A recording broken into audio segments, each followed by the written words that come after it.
Est-ce que vous seriez prêt à prendre 1 million d'euros en échange d'avoir zéro connaissance sur le marché?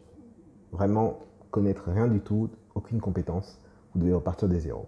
Ou alors prendre les meilleures connaissances, les meilleures compétences sur le marché et ne pas avoir l'argent, mais avoir la possibilité du coup grâce à ces connaissances de pouvoir générer une fortune. Eh bien moi je prendrais plus la deuxième option et dans cette vidéo je vais vous expliquer pourquoi est-ce qu'aujourd'hui il est possible de partir de rien, mais à partir du moment où vous investissez dans votre connaissance, vous êtes capable de pouvoir fournir énormément de résultats, quel que soit le domaine dans lequel vous êtes. Là je ne parle même pas de ceux qui font de l'entrepreneuriat uniquement, mais aussi dans tous les autres domaines, peu importe qui vous êtes aujourd'hui, au stade où vous êtes aujourd'hui, salarié, étudiant ou même chômeur, vous êtes capable d'investir dans votre connaissance et je vais vous expliquer pourquoi est-ce que c'est vraiment important aujourd'hui d'en arriver là dans 3, 2, 1, introduction.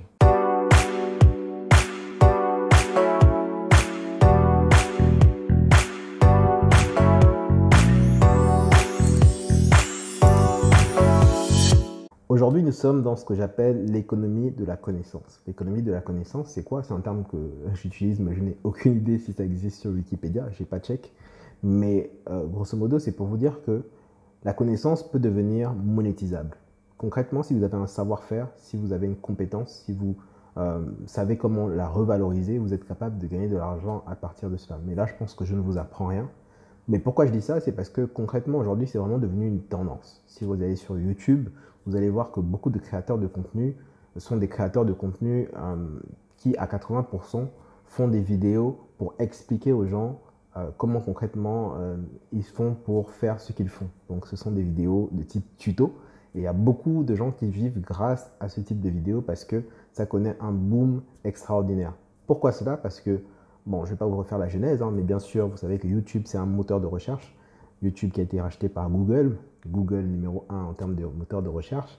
Et l'objectif de Google, c'est de répondre à des questions. Donc, l'objectif de YouTube aujourd'hui, c'est aussi positionné sur ce créneau-là, de répondre à différents types de questions, mais sur un format vidéo, là où Google va être beaucoup plus sur un format écrit. Donc, ces deux offres compilées vous offrent donc la possibilité, si vous êtes un créateur de contenu, d'utiliser donc des plateformes pour pouvoir répondre à une grande demande. Après, ça c'est vraiment le grand tableau. Maintenant, dans les faits, effectivement, il faut comprendre comment les plateformes fonctionnent, il faut se faire sa place en tant que créateur de contenu, etc., etc. Mais pourquoi je vous raconte tout ça?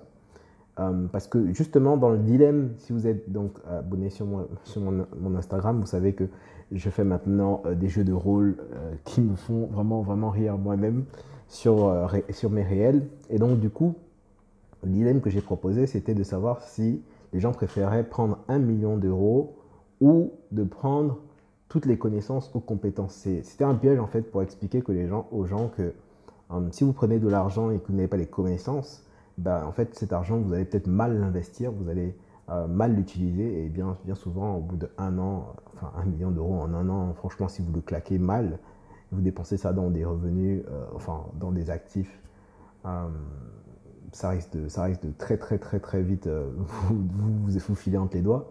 Et comparément à la connaissance, moi je pense que vraiment aujourd'hui, j'ai acquis énormément de connaissances de manière très humble, hein. J'ai acquis énormément de connaissances, mais il me reste encore pas mal de choses à apprendre et je suis vraiment très ouvert à l'apprentissage parce que je sais qu'il y a énormément de choses que j'apprends qui m'apportent déjà au quotidien, qui m'apportent dans la manière dont je me présente, dans la manière dont je présente les choses, même là sur YouTube, comment est-ce que j'aborde les différents sujets, ben, c'est un apprentissage, c'est pas parfait. Bien souvent, quand je poste des vidéos, je ne suis pas totalement satisfait, mais voilà, c'est en essayant d'aller toujours mieux, en essayant de travailler sur les petits détails, sur la manière dont on se présente, sur la manière dont on aborde les différentes thématiques, sur les sujets qu'on traite, etc., etc. Donc voilà, ça c'est à mon niveau. C'est une manière pour moi d'apprendre et de continuer à progresser. Et ce sont des compétences qui pourront me servir toute la vie. En réalité, là je vous parle face caméra, mais en vrai, c'est comme si je parlais à un auditoire devant un grand public, donc devant un auditorium avec plein de personnes, avec un public. Peut-être que je le ferai bientôt, peut-être un jour je le ferai, mais voilà, c'est déjà un entraînement pour moi YouTube concrètement de pouvoir avoir mes petits abonnés qui me regardent comme ça pour pouvoir commencer à m'entraîner à la prise de parole publique. Et vraiment, c'est une compétence que je pense que beaucoup ne revalorisent pas. tout comme la compétence de pouvoir vendre, tout comme la compétence de faire du marketing, de faire du droit, de faire plein de matières, plein de domaines différents, plein de thématiques différentes, développement web, etc., qui sont des domaines vraiment qui comptent. Les gens en général n'ont qu'une seule vision de la chose, c'est-à-dire qu'au sortir de l'école, bon, pour beaucoup, je ne dis pas que c'est une erreur, hein, mais pour beaucoup, ils ne voient que la première facette, c'est que j'ai eu mon diplôme, je fais mon travail, je veux devenir salarié, je veux ma sécurité d'emploi et le reste, je veux rien savoir. Alors que bien souvent, bah, dans cette situation, lorsque vous avez acquis un savoir et que vous êtes très fort, moi j'ai un ami qui aujourd'hui, il a plusieurs années à son actif en tant qu'expert comptable, enfin que comptable, pas expert encore, mais il va passer la certification. Mais du coup, je lui dis souvent, mais tu es conscient que sur le marché, il y a énormément de demandes pour des bilans comptables, pas seulement ici en France, mais aussi bien souvent au pays. Il y a des entreprises qui n'arrivent pas concrètement à gérer leurs comptes. Est-ce que ce ne serait pas une possibilité pour toi, dans ton temps libre, de pouvoir créer voilà, ta petite structure ou ton petit outil où tu vas justement aider les gens à pouvoir faire des bilans comptables pour t'apporter une petite ressource supplémentaire. Moi, bien souvent, quand je décèle un talent chez les gens, bah, j'aime bien les encourager en fait. Je suis vraiment celui qui pousse un peu les gens à l'entrepreneuriat. Je suis vraiment l'ami chelou, relou. Toujours en train d'essayer de pousser les gens dans l'entrepreneuriat. Si vous avez discuté avec moi, vous savez très bien que c'est un de mes sujets préférés, en tout cas en ce moment. Et vraiment, à chaque fois que je vois quelqu'un qui a un potentiel, je suis toujours, et même quand vous n'avez pas de potentiel, je suis toujours en train d'essayer de pousser la personne parce que je me rends compte que personnellement, j'aurais vraiment aimé qu'on me pousse à l'entrepreneuriat le plus tôt possible parce que réellement, c'est une vraie aventure. Personnellement, je ne perçois pas les échecs en entrepreneur comme les échecs dans la vie de tous les jours. En réalité, dans la vie de tous les jours, évidemment, si vous échouez à certaines choses, ça va être difficile. Si vous échouez au permis, bah, vous avez échoué, c'est terminé, quoi. Enfin, vous n'allez pas l'avoir, mais il va falloir quand même le repasser. En tant qu'entrepreneur, lorsque vous échouez, c'est une nouvelle manière de recommencer à une étape supérieure. C'est-à-dire que vous avez échoué à un certain niveau, vous avez dit ok, bon, bah, peut-être que vous avez investi 5 000 euros dans une entreprise et finalement votre business n'a pas fonctionné.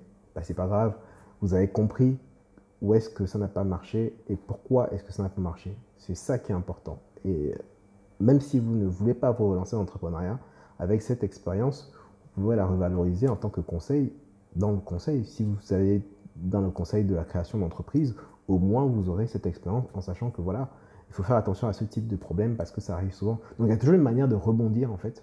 Concrètement, lorsqu'on est un bon entrepreneur, on arrive toujours à rebondir et à retrouver un nouvel élan, un nouveau souffle. Et moi, je partage vraiment cette vision. Donc, bah, cette vidéo elle était beaucoup plus du coup mindset que marketing ou commerce. Voilà, c'est des vidéos que j'aime bien faire le week-end en général, mais voilà, comme j'ai fait le post d'hier, je vous le disais sur mon Instagram. Suivez-moi sur Instagram si ce n'est pas encore le cas. Le lien est dans la description. Mais voilà, comme j'ai fait ce post sur Instagram hier, j'ai trouvé intéressant de pouvoir apporter un peu plus en termes de valeur sur cette vidéo. Donc j'espère que ça vous a plu. La vidéo n'est pas très longue. Je voulais vraiment juste apporter mon point de vue sur ça et que honnêtement, avec les connaissances, vous êtes capable de bâtir des fortunes. Honnêtement, si vous avez vraiment des bonnes connaissances dans votre domaine et que vous savez les revaloriser, encore une fois, pour les revaloriser, moi j'ai des vidéos sur ma chaîne. Si vous êtes sur ma chaîne, vous pouvez aller sur ma chaîne. Il y a des vidéos sur ma chaîne qui traitent de différents sujets sur comment monter une offre, comment vendre un produit, comment les 7 étapes clés pour pouvoir clôturer une vente, etc. Donc j'ai plein de contenu comme ça dans ma bibliothèque pour aider en fait les entrepreneurs à pouvoir prendre en charge, prendre en main du moins leur destin et vraiment vous n'avez plus aucun motif de pouvoir échouer. Ou du moins si vous échouez en tout cas, ce ne sera pas la dernière fois que vous vous lancerez. Et vraiment j'espère pour vous, pour tous ceux qui regardent la vidéo, que vous êtes dans la même situation que moi. Donc soit vous êtes en train de vouloir entreprendre sur un projet ou un business personnel pour pouvoir grandir, soit vous êtes en tout cas un salarié qui avait besoin juste de lancer un business en side business. C'est aussi une bonne chose. C'est aussi une bonne chose de pouvoir diversifier ses sources de revenus. C'est très important. Vraiment, ne mettez pas tous vos paniers dans le même jeu, le coronavirus nous a montré que c'était pas certain l'avenir. Donc du coup, essayez d'anticiper. Et je vous dis donc à la prochaine pour une autre vidéo. C'était Lionel. On se revoit la prochaine fois. Abonnez-vous, likez la vidéo si vous avez aimé et laissez un commentaire pour me dire ce que vous pensez de mes petits reels. Franchement, mon jeu d'acteur, c'est nul, mais j'aime bien les faire quand même. Donc voilà, suivez-moi sur Instagram si ce n'est pas encore le cas. On se dit à bientôt, à la prochaine. Ciao.